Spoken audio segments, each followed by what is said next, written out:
ఒక విలేజ్లో ఏదో ప్రాబ్లం ఉండడం, దేవుడి మీద నమ్మకం లేని హీరో అక్కడికి వెళ్ళడం, దాన్ని సాల్వ్ చేయడం.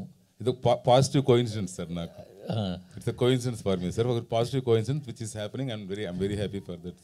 Okay okay sir. Adi garu sir, comeback అని అందరూ అంటున్నారు, మీరే చెప్తున్నారు. అసలు కంబ్యాక్ పరిస్థితి ఎందుకు వచ్చింది? అది యా అండి, అంటే మధ్యలో మీరు చూస్తే అండి నెక్స్ట్ నువ్వే వరకు థియేటర్కల్లో బాగా పే చేశాను ఆ ఫిల్మ్స్ అన్ని టిల్ నెక్స్ట్ నువ్వే.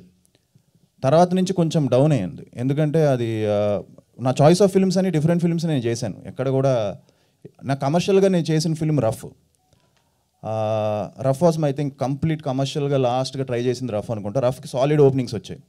ఈరోజు ఓపెనింగ్స్ వస్తేనే సినిమా హిట్ అంటున్నారు. అలాంటివి అప్పట్లో నెక్స్ట్ వే వరకు థియేటర్కల్లో నాకు ప్రతి సినిమా మంచి ఓపెనింగ్స్ వచ్చేవి.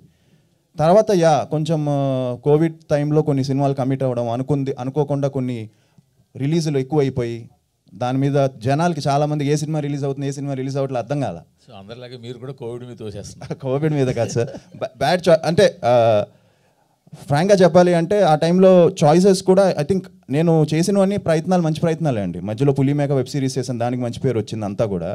బట్ దాని ఏమంటాం, కొన్ని అనుకున్నట్టు కొన్ని సినిమాలు కాన్సెప్ట్గా బాగుండి ఎగ్జిక్యూషన్ దగ్గర ఫెయిల్ అవ్వడం, అలాంటివన్నీ మిస్ అయ్యాయి. So that's how. మీరు స్టార్టింగ్లో ఒక మంచి లవ్ స్టోరీస్, యూత్ఫుల్ సినిమాలు చేశారు, కానీ విత్ ఇన్ షార్ట్ స్పాన్లో 6 ప్యాక్ వెళ్ళి ఫేస్లో చేంజెస్ తెచ్చేసుకుని మాస్ సినిమాలు ట్రై చేసి ఎట్టెట్టో వెళ్ళిపోయారు. మీ క్యారియర్ని మీరు ఎట్టెట్టో తీసుకెళ్ళిపోయారు. బట్ మీకంటూ ఉన్న జానర్ని వదిలేసేసారు. అది కాదంటారా? లేదండి, నేను లవ్ స్టోరీస్ కూడా చేశాను. తర్వాత లవ్ స్టోరీస్ కూడా మీరు చూస్తే ప్యారమే పడిపోయిన సినిమా చేశా. దానికి అసలు ఓపెనింగ్ రాలా. నాకు అదే రఫ్కి సూపర్ ఓపెనింగ్ వచ్చింది, సాలిడ్ ఓపెనింగ్ వచ్చింది. సో అప్పుడు ఆటోమేటిక్గా ఏమవుతుందంటే కమర్షియల్ ఫిలిమ్స్ సాంగ్స్ చేస్తుంటే జనాలు రిసీవ్ బాగుంది, కానీ క్రిటిక్స్ దగ్గరకు వచ్చేసరికి వాళ్ళకి నచ్చకపోవడం వల్ల ఈ మిస్ అయింది. కానీ థియేటర్కల్గా బాగా రెవెన్యూ పే చేసినవి ఉన్నాయి, కానీ నేను కాన్సెప్ట్గా చేసినవి కమర్షియల్గా బాగా పే చేసినాయి. సార్, థియేటర్ బాగా పే చేసి క్రిటిక్స్కి ఒప్పుకోకపోయినా ఆటోమేటిక్గా ప్రొడ్యూసర్ మీ దగ్గరికి వస్తారు, సినిమాలు చేస్తారు. ఎందుకు? వాళ్ళకి తెలుసు కదా, పే చేసి మాకు తెలియకపోయినా ఎవరికి తెలియకపోయినా కమర్షియల్గా పే చేసిన సంగతి ప్రొడ్యూసర్ తెలుస్తుంది. సో మీరు ఖచ్చితంగా పే చేసి ఉంటే ప్రొడ్యూసర్ మీ దగ్గరికి వచ్చి ఉండాలి, ఖచ్చితంగా సినిమాలు తీసి ఉండాలి. అప్పుడు కంబ్యాక్ అనే మాట రాదు కదా. అవును అవును అవును, అది మీరు చెప్పింది కరెక్టే సార్, 100%. బట్ దాన్ని ఏమంటామంటే, బట్ ఇప్పటికీ ప్రొడ్యూసర్స్ వస్తున్నారు కదా సార్, అంటే వస్తున్నారు, తీస్తున్నారు. అండ్ 100 అంటే నేను ఎక్స్ట్రాడినరీగా ఉందని చెప్పట్లేదు, బట్ కాస్తో కోస్తో. ఏ నటుడు కానీ హీరో కానీ అసలు కంబ్యాక్ అనే పదం తెచ్చుకోకూడదు అని. అదే, అంతకనే కాదు. ఓకే ఓకే, పోనీ ఎనీహో ఇది మంచి హిట్ అవ్వాలి, ఖచ్చితంగా మీ సపోర్ట్ కావాలండి. అందరి సపోర్ట్ కావాలి, ఆబ్వియస్లీ ఉంటుంది. అదేం కాదు, కానీ ఒకరి సపోర్ట్తో ఏది అవ్వదు. సో అందరి సపోర్ట్ ఉంటుంది. మీరు దానికి తగ్గ కంటెంట్ ఇస్తున్నారు కాబట్టి డెఫినెట్గా సపోర్ట్ చేస్తారు. ఆల్ ది బెస్ట్ అండి. Thank you sir. Sir, me comeback ఏం కాదు ఆది గారు, it's a flow, go with the ఫ్లోలో ఉండాలి కాబట్టి జరుగుతుంది. ఒక్కొక్కళ్ళకి ఒక్కొక్క చాయిస్ ఉంటుంది, అట్స్ ప్రాబ్లం ఏం లేదు. చాలామందికి చాలా సంవత్సరాల తర్వాత మళ్ళీ కంబ్యాక్ వచ్చిన సినిమాలు ఉంటాయి. అట్ ద సేమ్ టైం ఇది కంబ్యాక్ కాదు, ఇది మీ మళ్ళీ జర్నీ అనుకోండి, అదేం ప్రాబ్లం లేదు. కానీ సినిమా అసలుకి ప్రేక్షకులకి నచ్చాలా, క్రిటిక్స్కి నచ్చాలా సార్? మరి అంటే ఆబ్వియస్లీ అన్ని ఫిలిమ్స్ అందరికీ నచ్చాలని రూల్ లేదు, బట్ క్రిటికల్గా నచ్చి అక్లైమ్ అయినవి సోషల్ మీడియాలో బాగా బజ్ అయితే ఆటోమేటిక్గా అది థియేటర్లో కన్వర్ట్ అయిన సినిమాలు ఉన్నాయి.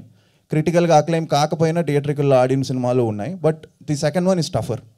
సో క్రిటికలీ అక్లైమ్డ్ అండ్ థియేటర్కల్లో పే చేసే ఫిలిమ్స్ ఇట్స్ ఇనానిమస్గా అది బ్లాక్ బస్టర్ రిపోర్ట్లు వస్తాయి.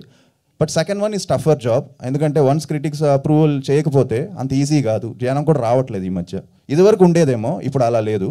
And especially regular template films అయితే అసలు టోటల్గానే కష్టంగా ఉంది. అదే, అంటే సినిమా పాయింట్ ఆఫ్ వ్యూలో చూసే విధానమే మారిపోయింది ప్రేక్షకుడికి. వెళ్ళాలా వద్దు అనేది ఒక పోస్టర్ నుంచి, టీజర్ నుంచే క్లియర్గా ఉన్నారు వాళ్ళు. దానికి తగ్గట్టుగా ఉంది. కానీ సిచ్యువేషను ఆఫ్టర్ కోవిడ్ ఇలా పర్టికులర్గా మీ వరకే అని కాదు, చాలా సినిమాలకి అలా లేదు. కొంతమంది హీరోలకు మాత్రమే ఆ చాయిస్ ఉంటుంది.